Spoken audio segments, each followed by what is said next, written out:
Genesis chapter 29 verse 19 up to 35. At sinabi ni Laban, magaling ang ibigay ko siya sa iyo kaysa ibigay ko sa iba. Matira ka sa akin. At naglingkod si Jacob dahil kay Rachel na 7 taon at sa kanya ay naging parang ilang araw dahil sa pag-ibig na taglay niya sa kanya. At sinabi ni Jacob kay Laban, ibigay mo sa akin ang aking asawa sapagkat naganap na ang aking mga araw upang ako'y sumiping sa kanya. At pinisa ni Laban ang lahat ng tao roon at siya'y gumawa ng isang piging. At nangyari ng kinagabihan na kanyang kinuha si Leah na kanyang anak at dinala niya kay Jacob at siya'y sumiping sa kanya. At sa kanyang anak na kay Leah ay binigay na pinakaalilang babae ang kanyang alilang si Zilpah. At nangyari na sa kinaumagahan, narito si Leah at kanyang sinabi kay Laban, ano itong ginawa mo sa akin? Hindi ba kita pinaglingkuran dahil kay Rachel? Bakit mo nga ako dinaya? At sinabi ni Laban, hindi ginagawa ang ganyan dito sa aming dako na ibinibigay ang bunso bago ang panganay.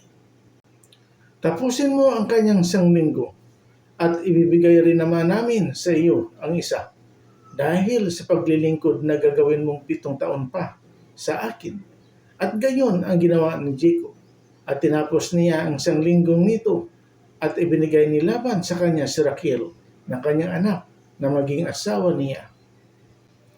At sa kanyang anak na kay Rachel ay binigay ni Laban na pinakaalilang babae ang kanyang alilang si Bilhah.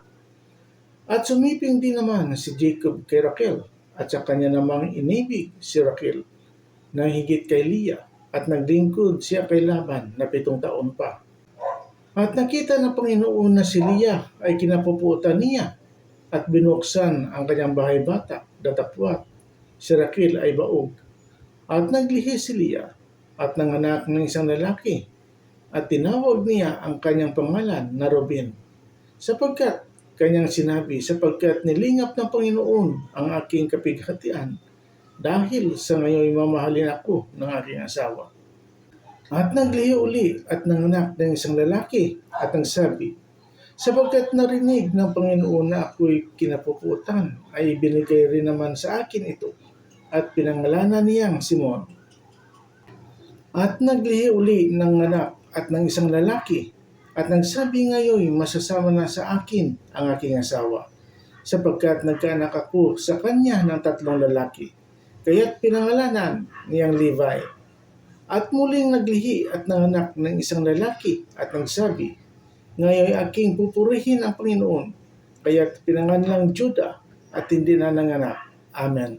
Please subscribe and share. Salamat. God bless.